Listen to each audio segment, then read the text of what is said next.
Sebelum mulai, jangan lupa tonton video ini sampai selesai ya, karena ada informasi giveaway dengan hadiah uang tunai total Rp2.500.000 untuk 2 orang.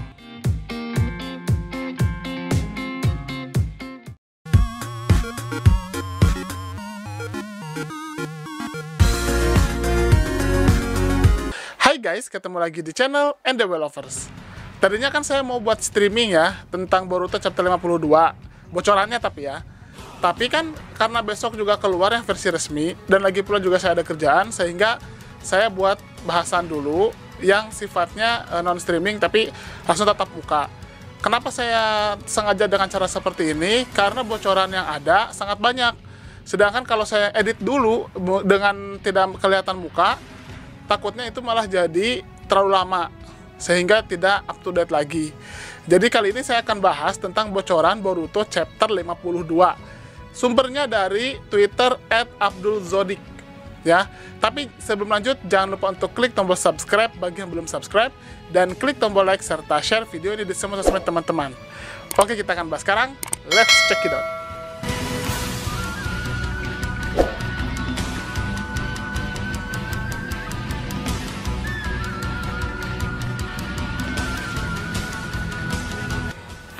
Oke, jadi di sini chapter 52 ini akan banyak menceritakan pertarungan Naruto dengan Ishiki. Sesuai dengan judulnya kan, di situ disebutkan bahwa pertarungan judulnya adalah Ishiki versus Nanadaime Hokage. Oke.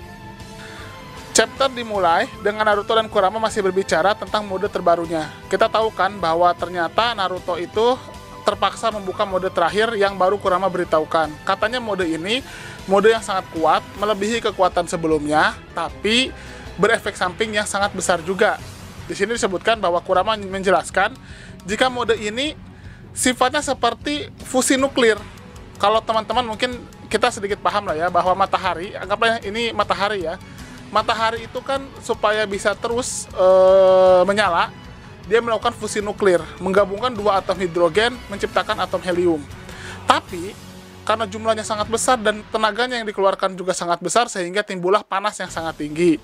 Dan juga timbul radiasi yang membuat pada akhirnya panas itu menjadi sumber kehidupan bagi planet-planet termasuk bumi. Nah, seperti itulah. Jadi intinya di sini bahwa Kurama menjelaskan cakra dirinya dan cakra Naruto akan digabungkan untuk menciptakan energi baru, semacam fusi begitu ya. Jadi kalau mungkin saya perjelas sedikit, bahwa cakra Naruto itu anggaplah suatu wadah, cakra Kurama juga wadah yang lain. Nah, kedua cakra itu digabungkan sehingga menimbulkan ledakan tenaga atau cakra yang sangat besar. Tapi masalahnya biasanya itu kan Naruto itu ada dua wadah, kemudian kalau mau dipakai cakranya, dia akan mengalirkan cakra itu ke wadah yang lain, jadi di wadah khusus. Nah, sekarang tidak, langsung dicampur dua cakra itu sehingga bisa terjadi sebuah ledakan yang sangat dahsyat, meningkatkan kekuatan Naruto, tapi juga berefek samping yang sangat tinggi. Nah, kemudian Naruto bertanya, ini memang terlihat mudah, tapi bagaimana bedanya cakra ini atau Nine Tails mode dan Six Path mode? Kemudian Nine Tails mengatakan, it's fundamentally different. To simplify it, the previous mode use chakra from other place. Jadi katanya secara fundamental atau secara fondasinya ini sudah berbeda. Untuk dipermudah, cakra ini menggunakan katanya bahwa mode sebelumnya, mode Six Path dan mode Kurama, menggunakan cakra dari tempat lain. But this time it's something else entirely. Simply put, the power is to use your chakra and my chakra as raw materials to create new energy. Jadi kata Kurama simpelnya adalah, mode ini adalah mode yang berbeda dari mode Six Path dan mode Kurama. Jika dua mode itu, seperti yang sudah saya jelaskan sebelumnya, menggunakan cakra yang dialirkan, jadi ada partisi-partisi cakra, mereka akan mengalirkan ke suatu tempat, sehingga disitulah cakranya bergabung. Baru kemudian Naruto bisa menggunakan. Sehingga aman, Naruto tidak akan mengalami ledakan cakra yang terlalu besar, tapi cukup cakra yang dia perlukan saja. Nah, kalau di mode ini benar-benar tidak ada hal seperti itu. Pokoknya cakra Naruto sama cakra Kurama benar-benar dilebur sekaligus, sehingga benar-benar bisa membuka semua potensi Naruto, tapi juga bisa menciptakan juga efek samping yang sangat dahsyat. Kemudian di sini Kyuubi mengatakan, listen up, don't make any unnecessary movements. It's all about prolonging this new mode and using it to its fullest. Jadi kata Nentels, kata si QB, dengar ya, tidak usah membuat gerakan yang aneh. Kita berdua sedang menciptakan sebuah mode baru dan menggunakannya untuk sepenuh-penuhnya. Jadi Naruto suruh diam dulu supaya mode ini bisa diaktifkan dan lalu bisa digunakan secara full. Lalu kemudian pertarungan pun dimulai. Di sini Naruto terlihat dia mulai bisa mengalahkan atau mengungguli Ishiki. Dan dia kemudian juga Naruto sudah mulai bisa menghindari berbagai serangan dari Ishiki. Kita tahu kan Ishiki itu selain dia punya kemampuan untuk mengecilkan dan membesarkan barang, kemudian juga bisa mengambil suatu barang dari suatu benda dari tempat lain, dari dimensi lain secara dadakan. Ishiki juga punya kemampuan taijutsu dan bisa terbang. Jadi benar-benar Ishiki itu sangat kuat lah. Dan di sini Naruto sudah bisa menghindari berbagai serangan Ishiki yang sebelumnya Naruto tidak bisa menghindari. Bahkan di beberapa panel kemudian, Ishiki kemudian mencoba untuk mendominasi Naruto dengan menggunakan cube atau block creation, yang kita tahu kan bahwa kotak-kotak yang ada di atas itu ternyata Ishiki mencoba untuk menciptakan lebih banyak, atau bukan menciptakan sih, mengambil lebih banyak kotak itu dan diperbesarnya untuk dihantamkan kepada Naruto. Tapi ternyata Naruto tidak sama sekali terpengaruh.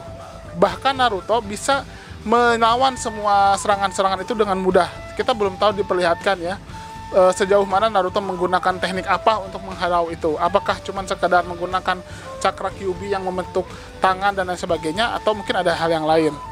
Sedangkan Sasuke mencoba untuk membawa Boruto menjauh dari medan tempur. Jadi Boruto kan tadi kemarin kan sempat terluka dan dilemparkan oleh Ishiki kan, tapi kemudian kan ada Naruto sehingga Ishiki fokus kepada Naruto, dan Sasuke mencoba untuk menyelamatkan Boruto dengan membawanya menjauh dari medan pertempuran. Di sini kita bisa melihat bahwa mode ini entah seperti apa nanti sejauh mana bertarungnya, mode ini seperti membuat Naruto benar-benar bisa membaca pergerakan Ishiki. Jadi Ishiki itu benar-benar bisa, walaupun Ishiki menembakkan berbagai bentuk serangan, Naruto bisa menghindarinya bahkan melawannya. Nah, kemudian Naruto mencoba untuk melemparkan semua blok-blok kubus ya, blok-blok kubus itu ke arah Ishiki. Dan kemudian Ishiki berusaha untuk menghindarinya. Jadi blok-blok kubus yang tadi Ishiki lemparkan kepada Naruto buat itu menjadi senjata juga untuk dilemparkan balik kepada Ishiki. Dan Ishiki berusaha menghindarinya. Dan di sini terungkap jika Ishiki mengecilkan dirinya dan kemudian melawan Naruto dengan melemparkan atau menembakkan tongkat-tongkat hitam. Kita tahu kan bahwa tongkat-tongkat hitam itu punya kemampuan untuk mengacaukan cakra. Tapi di sini kita bisa melihat bahwa Naruto bisa menghandle tongkat hitam itu dengan mudahnya. Naruto sekarang bahkan bisa menghandle tongkat itu dengan mudah, memegangnya dengan mudah, lalu kemudian juga menolaknya dengan gerakan tangannya saja. Bahkan itu melebihi kemampuan Sasuke yang menggunakan Rinnegan atau dengan Sharingan Sasuke. Sebenarnya kan kalau kita lihat ya, bahwa Naruto di mode Six Path pun sebenarnya Naruto bisa memegang tongkat-tongkat itu. Bahkan Naruto punya Gododama kan. Tapi di sini mungkin mode baru ini membuat Naruto benar-benar bisa membuat tongkat itu seperti tidak berpengaruh apa-apa pada dirinya. Kemudian kata Ishiki, tidak mungkin bagaimana dia bisa mendapatkan kekuatan sebesar itu. Jadi Ishiki pun kaget ketika melihat perubahan Naruto yang begitu signifikan. Lalu kemudian scenes berubah ke arah Kawaki dan Amado. Jadi Kawaki dan Amado masih ada di Konoha kan. Di sini masih ada perdebatan antara Kawaki dengan Amado. Diskusi lah lebih tepatnya. Dan Kawaki masih menjelaskan tentang tangan buatannya, yang merupakan sebenarnya tangan itu adalah tangan yang dibuat untuk Naruto. Tapi kemudian karena kita tahu bahwa Kawaki kehilangan tangannya karena melindungi Himawari dari serangan Delta, membuat Naruto memberikan tangan itu kepada Kawaki. Dan tangan itu bisa digunakan karena menggunakan cakra Naruto yang terus mengalir kepada tangan itu. Jadi membuat Kawaki bisa menggunakan tangan itu sesuka hati selama cakra Naruto masih mengalir di tangan itu. Nah, tiba-tiba tangan buatan si Kawaki itu tiba-tiba bergerak aneh. Jadi bergerak sendiri dan menimbulkan perasaan yang sangat aneh. Dan kemudian Kawaki bisa membaca itu dengan mengatakan, apa? Ternyata cakra Hokage ke-7 melemah. Jadi si Kawaki melihat gerakan tangannya itu seolah-olah menandakan cakra yang masuk ke tangan itu semakin mengecil. Di sini Kawaki berasumsi bahwa di sini Naruto mengalami pelemahan cakra. Karena cakra yang ditransfer ke tangannya itu ternyata tidak cukup daripada biasanya. Kita lanjut. Nah, scene balik lagi ke Naruto. Di sini Naruto secara fisik terlihat sangat kecapean. Jadi tadi mungkin Naruto memang berhasil untuk mengungguli Ishiki. Tapi Naruto terlihat sangat capek, bahkan dia sampai berlutut saking sulit untuk berdiri. Dan pola-pola di bentuk yang barunya tuh sudah mulai menghilang. Jadi Naruto kan mengakses mode terbaru, tapi pola-polanya itu karena dia sudah mungkin melebihi batasannya, terlihat pola-pola itu mulai menghilang. Dan perlu diingat, Naruto itu dibekali dengan gen Uzumaki yang harusnya memang sangat kuat untuk menahan kekuatan yang sangat besar. Atau bahkan Uzumaki itu ketika Naruto kehilangan cakra Kyuubi saja, ketika Kyuubi itu diambil, Naruto sebenarnya masih bisa hidup walaupun sekarat.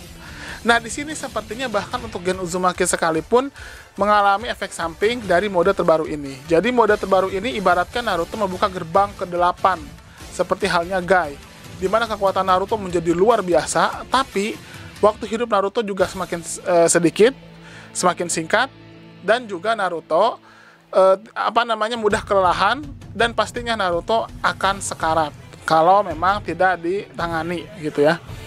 Dan di sini Sasuke melihat bahwa kondisi itu sangat bahaya. Dia pun mengatakan bahwa Naruto sepertinya cakra Naruto sudah mulai melemah.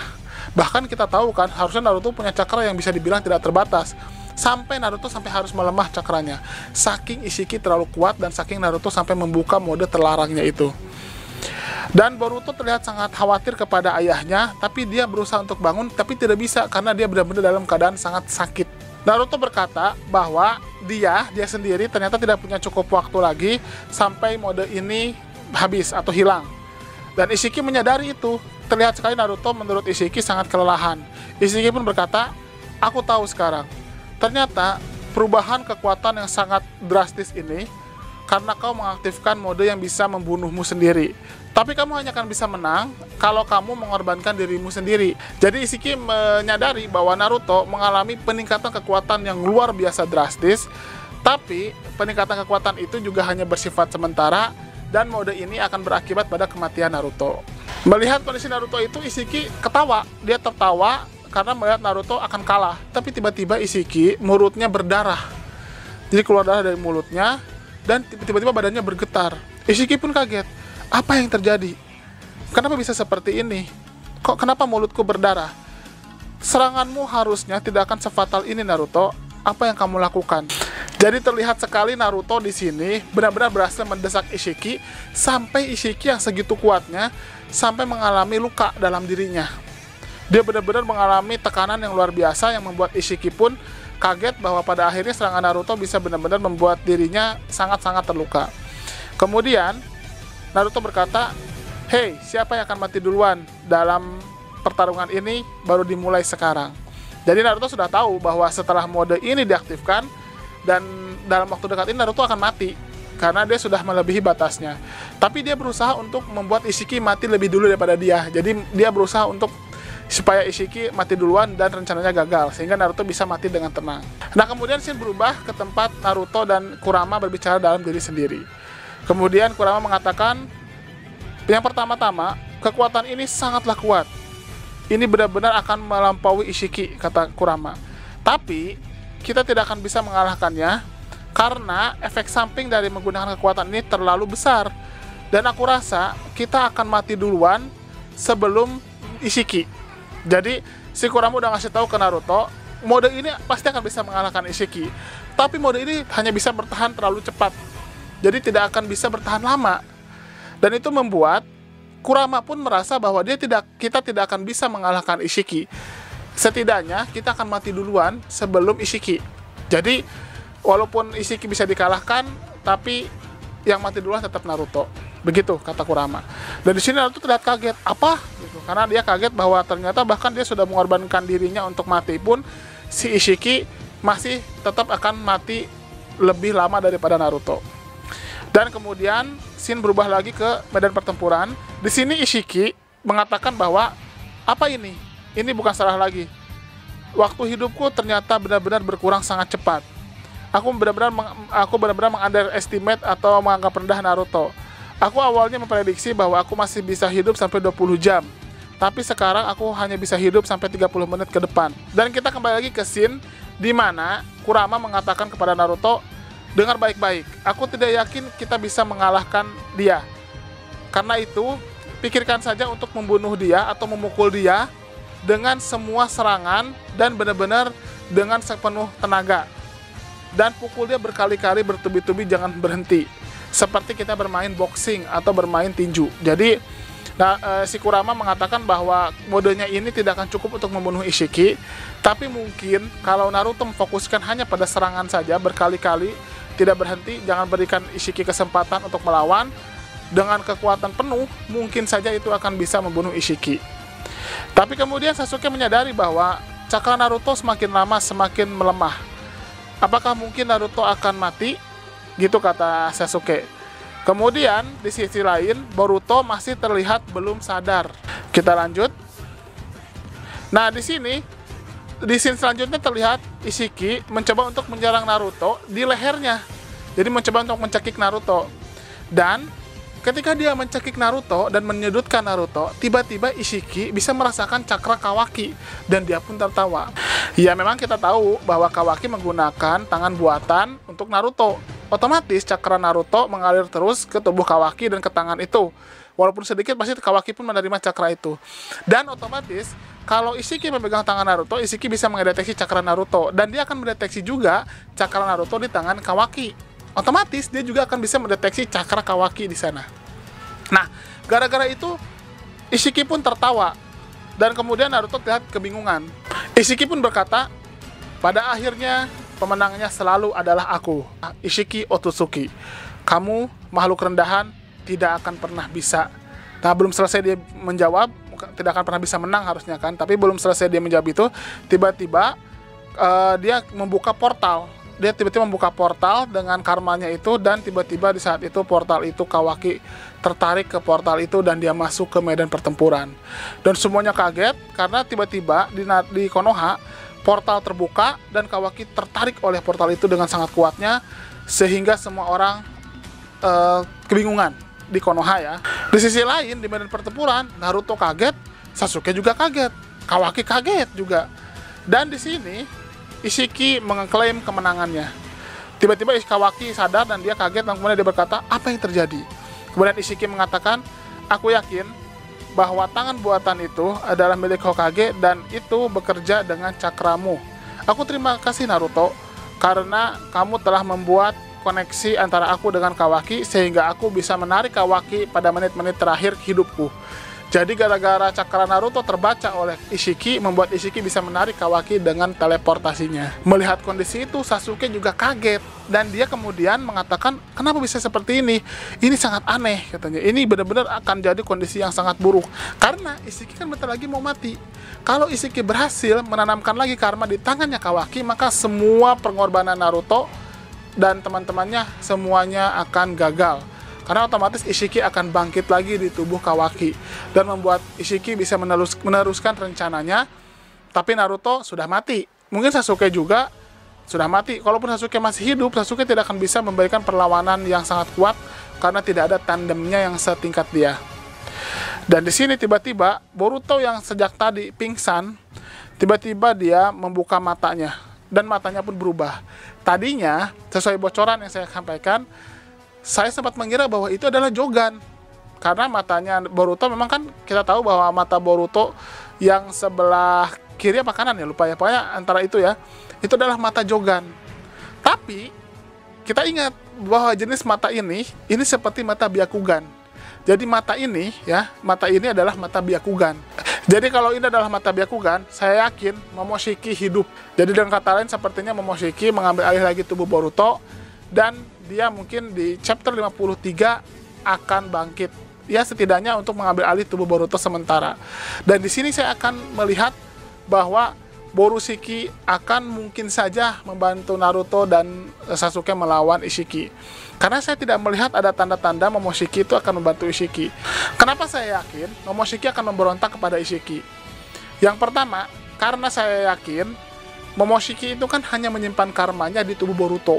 Sedangkan Ishiki mau mengorbankan Boruto karena ada cakra Momoshiki atau tubuh Momoshiki di sana kepada si ekor 10. Nah, kalau misalnya Momoshiki dikorbankan, otomatis dia tidak akan bisa bangkit selamanya.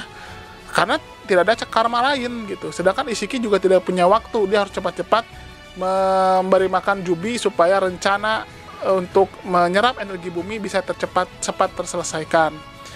Yang kedua, saya melihat walaupun Momoshiki ini terkonfirm bahwa dia berada di level di bawah Ishiki, tapi dia tidak mau menjadi budaknya Ishiki.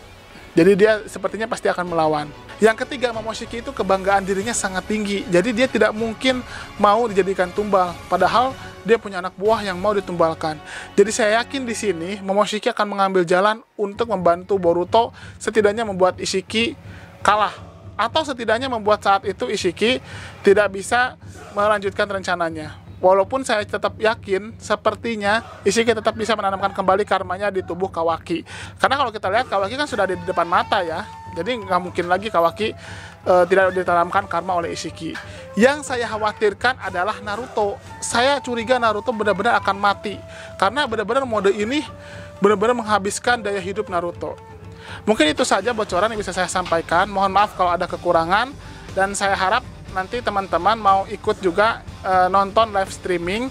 Besok jam 10 malam kita akan live streaming Boruto chapter 52 yang baru keluar, yang biasanya versi bahasa Inggris. Terima kasih dan see you next time. Pengumuman giveaway. NDW Lovers mau ngadain giveaway dengan hadiah yang menarik dan ada grand prize-nya loh. Hadiahnya adalah grand prize 1. Uang tunai total Rp2.500.000 untuk 2 orang pemenang, di mana masing-masing mendapatkan Rp1.250.000 yang diundi setelah channel ini mencapai 350.000 subscriber. Yang kedua, uang tunai total Rp2 juta untuk 2 orang pemenang, masing-masing mendapatkan Rp1 juta yang akan diundi setelah channel ini mencapai 300.000 subscriber. Dan 3, uang tunai total Rp1 juta untuk 2 orang pemenang, masing-masing mendapatkan Rp500.000 yang diundi setelah channel ini mencapai 250.000 subscriber. Selain itu, ada juga hadiah bulanan, yaitu voucher Google Play masing-masing senilai Rp50.000 untuk 2 orang pemenang yang diundi setiap minggu kedua dan minggu keempat setiap bulannya. Cara dapetinnya sangat mudah loh. Yang pertama, subscribe dan share channel NDW Lovers ke semua sosmed dan kerabat teman-teman, minimal tag ke 5 temannya. Yang kedua, teman-teman komentar pakai hashtag giveaway NDW Lovers di video mana saja yang tayang. Isi komentar sangat menentukan, jadi usahakan komentar yang berhubungan dengan topik bahasan dan bukan spam atau hanya komentar berupa hashtag plus alamat IG saja. Yang ketiga, wajib sertakan nama akun Instagram teman-teman di setiap komentar untuk menghindari penipuan pemenang. Yang sudah mendapatkan hadiah voucher Google Play tetap memiliki kesempatan untuk menang salah satu dari 3 hadiah grand prize, sehingga tidak usah khawatir tidak akan dapat hadiah grand prize. Kecuali jika sudah mendapatkan salah satu hadiah grand prize, maka tidak berhak lagi mendapatkan hadiah lainnya. Pengumuman pemenang di kolom komunitas dan Instagram resmi NDW Lovers. Udah itu aja. Bebas mau komentarnya apa saja dan mau di video mana saja, tapi semakin sering berkomentar di setiap video yang tayang dengan hashtag dan juga dengan alamat IG disertakan, maka kesempatannya akan semakin besar. Semangat ikut giveaway!